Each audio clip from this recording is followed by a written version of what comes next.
Today guys on Beer Geek Nation, we are looking at a new release from Ommegang Brewing out of New York, part of their Game of Thrones series. This is Fire and Blood. Coming in at 6.8% alcohol by volume. It's a red ale brewed with rye malt, which adds a little bit of spiciness to the beer, spelt malt, which adds a little bit of nuttiness, kind of a graininess to the beer, and some Ancho chilies. And that's the trick, adding some spiciness and some heat to this. And the reason they did that is this beer represents Daenerys' dragons, one of the three dragons. There's three different labels, each one with a different dragon on it. She's the mother of dragons.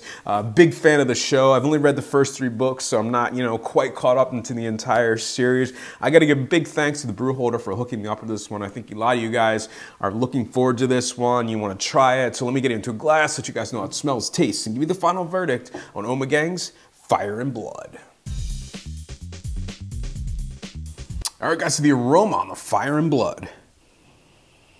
Big maltiness, a big sweet caramel maltiness, maybe a little bit of a dark fruit characteristic, fig, raisin, a little bit of spiciness. I'm getting a slight pepper skin, definitely a slight kind of generic spiciness to it, probably in part from the yeast, probably in part from the pepper. It's a nice smelling beer. All right, guys, so the taste on the Fire and Blood. Cheers. Yeah, it's very kind of nondescript.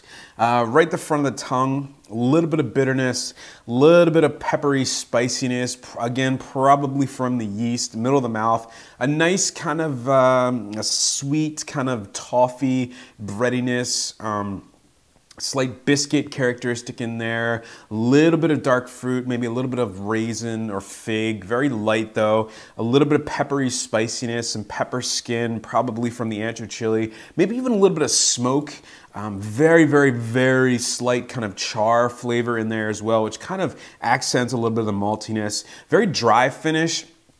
In the finish, not too much going on, a little bit of peppery kind of spiciness, maybe a little bit of caramel in there as well. But overall, it's pretty plain and actually fairly generic, which is kind of disappointing.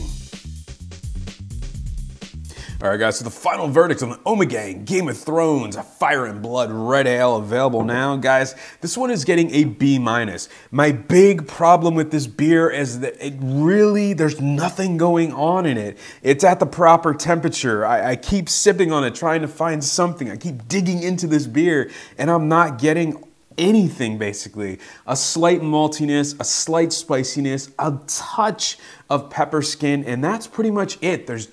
It's very generic, very ho-hum, kind of doesn't live up to the legend of the book series or the TV show, and this is by far my least favorite of this series so far. It's just, there's nothing wrong with it except that it's plain, forgettable, and just not that great. Something like this, you would think Fire and Blood would live up to this big spiciness, big maltiness, something, and it really doesn't. And I don't know if they did that to kind of make it for the masses, which, take it or leave it is a good or bad thing. I think the big thing for this is maybe people are going to go out and try more Ommegang beers if they enjoy this one, which is a win. It's a win for everyone into craft beer. So with that said, getting a B- for me. Let me know what you guys think in the comments section below. Am I off on this one, or is this one just very, very forgettable, for lack of a better word? So getting a B- for me, and remember folks, life's too short. Drink amazing beers. Cheers.